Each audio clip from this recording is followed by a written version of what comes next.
Hello, I'm Ken Fobb. This is NewsNet Baton Rouge. Grab yourself a tea or coffee as I go over with you headlines and news from our local area and region.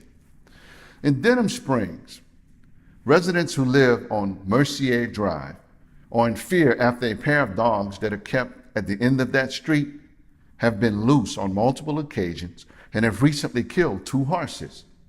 David Dixon says his beloved horses named Milkshake and Majora were killed by these particular dogs. He claims there have been 3 separate attacks by these dogs at his home where he lives with his young child. He claims his horses were secure in their stalls, minding their own business on his property, when the dogs came in and grabbed them by their throats. He says prior to this, he followed the proper procedures and called the police and was waiting to hear back from them when the dogs got out again last week and killed his horses. Neighbors are saying these dogs have actually attacked people before.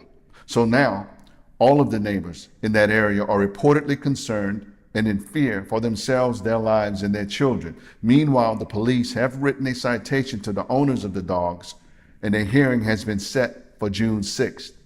The Livingston Parish Sheriff's Office is working with the DA's office to have the dogs declared dangerous, whereby the owners of the dogs would be required then to keep them confined at all times and would have to post signs on their property to inform the public that they have dangerous dogs.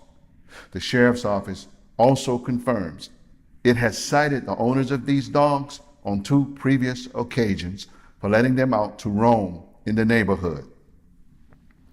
Please be informed that because of the recent heavy rains in our area, a number of roadways in Ascension Parish have been impacted by the high water.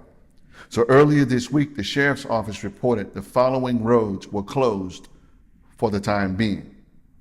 They are Amite River Road, Old Ferry Road, H.H. Wilson Road, Amite Acres Drive, K Road, Idle Hour Road, McLeod's Lane, Manchac Point Road, the back part, Ravenwood Drive, the back part, Lake Street, Summerfield South Road, Lake Martin east of Brignac Road, Camp Drive, and Little Prairie Road. So, unless and until you have confirmed they have been reopened, stay away in the abundance of caution. The East Baton Rouge Parish School Board recently approved more charter schools to operate in the parish. The board approved 2 new charter schools last week and 2 more charter schools on Monday of this week. This was done in spite of strong opposition from some teacher unions who state, in essence, that charter schools take money away from a public school system that is already facing big budget cuts. Nonetheless, a group called KIP now plans to open 3 new charter schools in Baton Rouge. The other group that was awarded a new charter school already operates the Madison Prep High School charter school. These new charter schools will be allowed to open in 2020. However, the East Baton Rouge Parish School Board did deny the application from 3 other charter school groups. Finally, in local business and transportation news, the Baton Rouge Metropolitan Airport has been awarded a $15 million Federal Aviation Administration grant. This grant money will be used to relocate a portion of Plank Road in order to better utilize one of the airport's runways.